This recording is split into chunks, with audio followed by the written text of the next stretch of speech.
You've been listening to President Trump answering questions in the Oval Office during a meeting with the Polish president. It has been a dramatic day already in Washington. The president discussing there the possibility of sending federal troops into more U.S. cities. He mentioned New Orleans by name.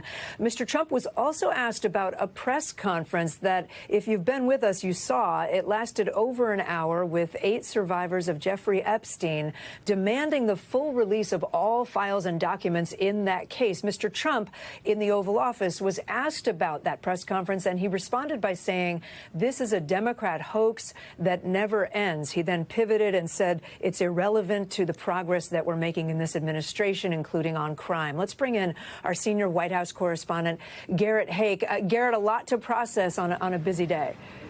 Yeah, that's right, Kate. And you could hear the frustration evident in the president's voice talking about the Epstein press conference happening on Capitol Hill. Clearly an issue that he had thought he had put behind him, that he would like to put behind him politically, dismissing it as a hoax and suggesting that some people will never be satisfied, despite the information that the Department of Justice has now provided to Congress and is becoming slowly more public. You also heard some frustration at questions he took about the status of ending the war in Ukraine, bristling at the idea that he has not done enough or that there has been no progress since his meeting with Vladimir Putin a few weeks ago in Alaska now. You heard the president say there towards the conclusion of this spray that he expects to talk to Putin again soon, and that he hopes there'll be some kind of decision, some kind of moment of choosing in the next few days or next week or two from Putin that could direct this war in one direction or another. He pointed at his secondary sanctions on India for buying Russian oil, suggesting that that was a necessary action related to that summit, but really kind of pinned down there to a certain extent, sitting next to the president of a country that borders Ukraine, as he's pressed for what steps, if any, concrete actions are being taken in this moment to bring that war to an end, Kate. And Garrett, can I also ask you about the president's comments on sending, potentially intervening in Chicago to help with crime there, and then mentioning, he said Louisiana, and then he said New Orleans. I'm not sure if he's mentioned that city before in terms of potentially sending in federal reinforcements.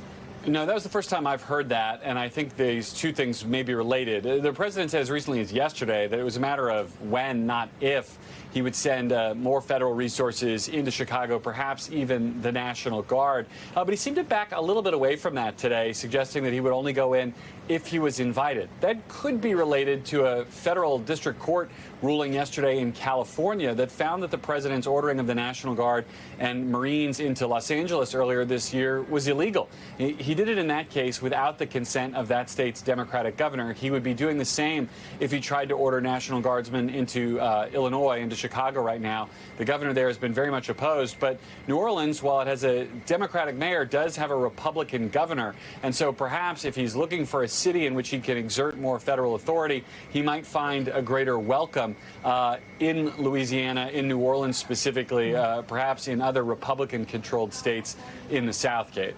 We thank you for watching, and remember, stay updated on breaking news and top stories on the NBC News app or watch live on our YouTube channel.